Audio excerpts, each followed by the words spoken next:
श्री गणेशाय नमः। श्री सत्यनारायण भगवान की जय। एक समय नैमिषारण्य तीर्थ में शौनकादि 88 ऋषियों ने श्री सूची से पूछा, हे प्रभु, इस कलयुग में विद्या रहित मनुष्य को प्रभु भक्ति किस प्रकार मिलेगी तथा उनका उद्धार कैसे होगा। इसे हे मुनिश्रेष्ठ, कोई ऐसा तब कहिए जिसे थोड़े समय में पुण्य प्राप्त हो और मनवांछित फल मिले। यह कथा सुनने की हमारी इच्छा है। सर्वशास्त्र ज्ञाता श्री सूची बोले, हे वैष्णव पूज्य, आप सबने प्राणियों के हित की बात पूछी है।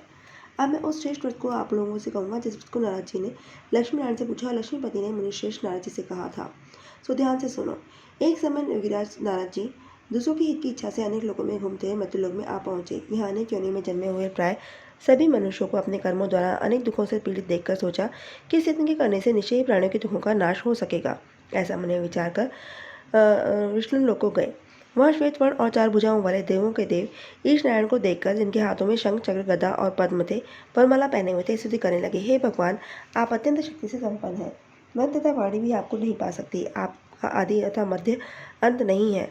निर्गुण स्वरूप सृष्टि के आदि भूतों आदि वे भक्तों के दुखों को दूर करने वाले हैं। आपको मेरा नमस्कार है।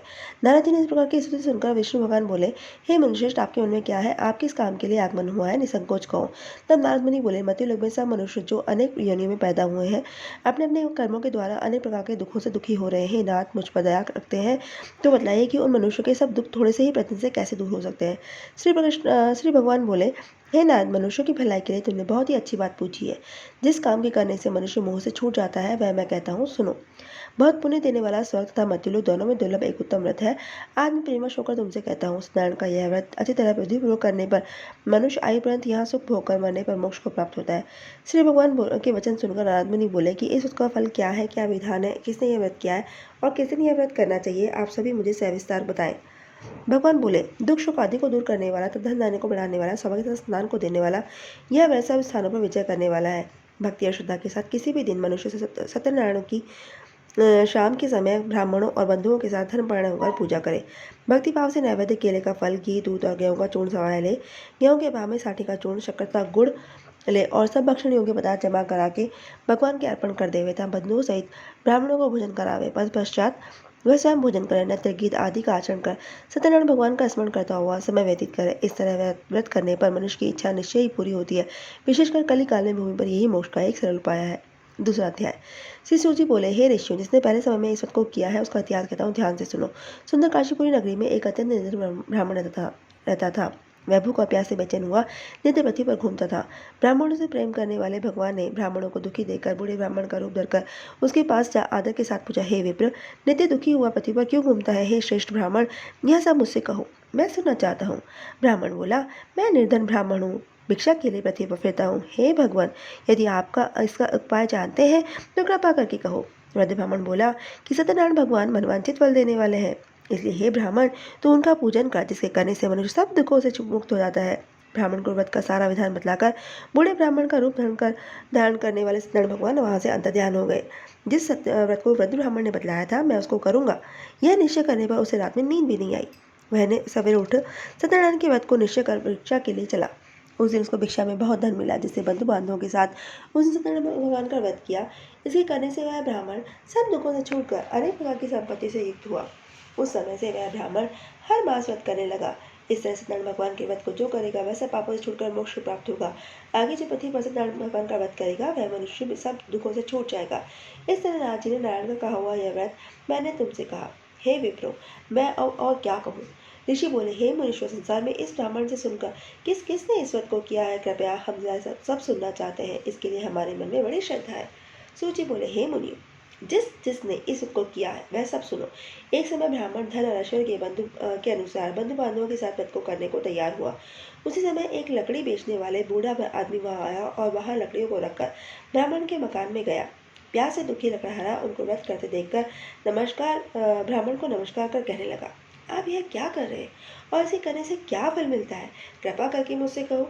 ब्राह्मण ने कहा, यह सब मनोकामना को पूरा करने वाला सत्यनारायण भगवान का व्रत है। इसकी कृपा से ही मेरे यहाँ धन धान्य आदि की वृद्धि हुई है। ब्राह्मण से इस व्रत के बारे में जानकर लकड़हारा बहुत प्रसन्न हुआ। चरणामृत ले प्रसाद खाने के बाद वह अपने घर को गया। लकड़हारा ने अपने मन में इस प्रकार का संकल्प किया कि आज ग्राम में जो भी लकड़ी बेचने से धन मिलेगा उसी से सत्यनारायण भगवान का व्रत उत्तम व्रत करूंगा। यह मन में जाकर वह बूढ़ा आदमी लकड़ियां अपने सर पर रखकर जिस नगर में धनवान लोग रहते थे वह ऐसे सुंदर नगर में गया। उस रोज वहां उसे उन लकड़ियों का दाम पहले दिनों से भी चौगुना मिला। वह बूढ़ा लकड़हारा अपने दाम ले और अति प्रसन्न होकर पके केले की फली, शक्कर, घी, दुग्ध और गेहूं का चूर्ण इत्यादि सत्यनारायण भगवान के व्रत की कुल सामग्रियों को लेकर अपने घर गया।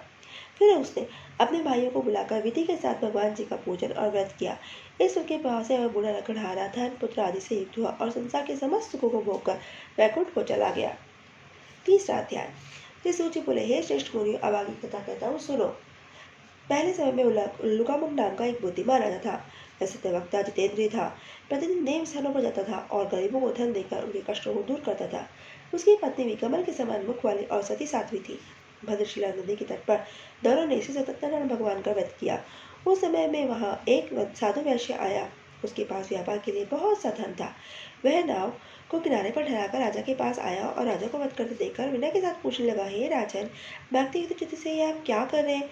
मेरी भी सुनने की इच्छा है, सो आप मुझे बताइए। राजा बोला, हे साधु, अपने बांधवों के साथ पुत्रति की प्राप्ति के लिए महाशक्तिमान सत्यनारायण भगवान का व्रत पूजन किया जा रहा है। राजा के वचन सुनकर साधु आदर से बोला, हे राजन, मुझसे इस सबका विधान कहो। मैं भी अपने कथनानुसार आपके कथनानुसार इस व्रत को करूंगा। मेरे भी कोई संतान नहीं है और इसे निश्चय ही होगी। राजा ने सब विधान सुन व्यापार से निवृत्त हो आनंद के साथ घर गया। साधु ने अपनी स्त्री से संतान देने वाले उस व्रत का समाचार सुनाया और कहा कि जब मेरी संतान होगी तब मैं इस व्रत को करूंगा। साधु ने ऐसे वचन अपनी स्त्री लीलावती से कहे। एक दिन उसकी स्त्री लीलावती पति के साथ आनंदित हो संसार धर्म में प्रवृत्त होकर सत्यनारायण भगवान की कृपा से गर्भवती हो गई और 10वें महीने में उसे एक सुंदर कन्या का जन्म हुआ।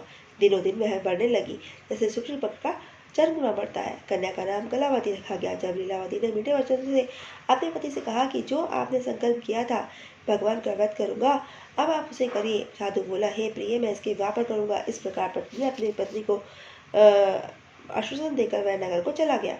कलावती पितृगृह में वृद्धि को प्राप्त हो गई। साधु ने जब नगर में अपनी सखियों के साथ अपनी पुत्री को देखा तो तुरंत दूध बुलाकर कहा कि पुत्री के वास्ते कोई सुयोग्य वर देख कर लाओ।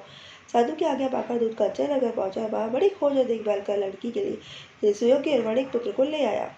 उस सुयोग्य लड़की को देखकर साधु ने अपने बंधु बांधवों सहित प्रसन्नचित्त अपनी पुत्री का विवाह साथ कर दिया।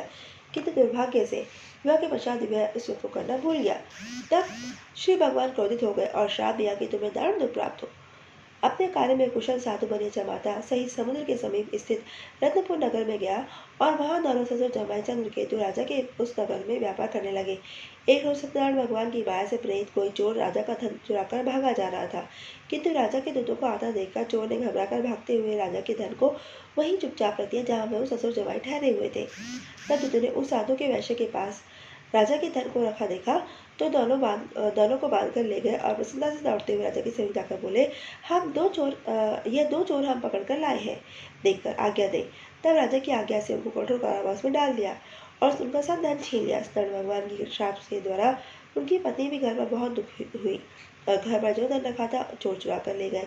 शारीरिक और मानसिक पीड़ा, भूख प्यास से दुखी हो अन्न की चिंता में कलावती एक ब्राह्मण के घर गई। वहां उसने सत्यनारायण भगवान का व्रत होते देखा। फिर कथा सुनी और प्रसाद ग्रहण कर रात को घर आई। माता ने कलावती से कहा कि हे पुत्री, अब तक कहा नहीं मैं तेरे मन में क्या है? कलावती बोली, हे माता, मैंने एक ब्राह्मण के घर से सत्यनारायण भगवान का व्रत देखा है। कन्या के वचन सुनकर लीलावती भगवान के पूजन की तैयारी करने लगी। लीलावती ने परिवार और बंधुओं से सत्यनारायण भगवान का पूजन किया और वर मांगा कि मेरे पति और दामाद शीघ्र घर आ जाए। साथ ही प्रार्थना की कि हम सबका अपराध क्षमा करें। सत्यनारायण भगवान इस व्रत से संतुष्ट हो गए और राजा चंद्रकेतु को सपने में दर्शन देकर कहा, हे राजा, दोनों वैश्यों को प्रातः ही छोड़ दे और सब धन जो तुमने ग्रहण किया है दे दो, नहीं तो मैं तेरा धन और राज्य पुत्र आदि सब नष्ट कर दूंगा। राजा से ऐसे वचन कहकर भगवान अंतर ध्यान हो गए। प्रातःकाल राजा चंद्रकेतु ने सभा में अपना स्वप्न सुनाया। फिर दोनों गणिक पुत्रों को कैद से मुक्त कर सभा में बुलाया। दोनों ने आते ही राजा को नमस्कार किया और राजा मीठे वचनों से बोला, हे महानुभाव, भावी वर्ष ऐसा कठिन दुख प्राप्त हुआ है, अब तुम्हें कोई भय नहीं है। ऐसा कहकर राजा ने उनको नए नए वस्त्राभूषण पहनाए और उनका जितना धन लिया था उसे दूना धन देकर आदर से विदा किया। दोनों वैश्य अपने घर को चल दिए। चौथा अध्याय। सूची बोले, वैश्य ने मंगलाचरण करके यात्रा आरंभ की और अपने नगर को चला। उसके थोड़ी दूर निकलने पर दंडी वेशधारी सत्यनारायण भगवान ने उनसे पूछा, हे साधु, तेरी नाम में क्या है? अभिमानी वणिक हंसता हुआ बोला, हे दंडी, क्या आप क्यों पूछते हो? क्या धन लेने की इच्छा है? मेरे नाम में तो बेल पत्ते भरे हैं। वैश्य का कठोर वचन सुनकर भगवान ने कहा, तुम्हारा वचन सत्य हो। दंडी ऐसा कहकर वहां से दूर चले गए और कुछ दूर जाकर समुद्र के किनारे बैठ गए। दंडी के जाने पर वैश्य ने नित्य क्रिया करने के बाद नाव को ऊंची देखकर अचंभा किया और नाव में बेलपत्ते पर आदि देखकर मूर्छित होकर जमीन पर गिर पड़ा। फिर मूर्छा खुलने पर अत्यंत शोक प्रकट करने लगा।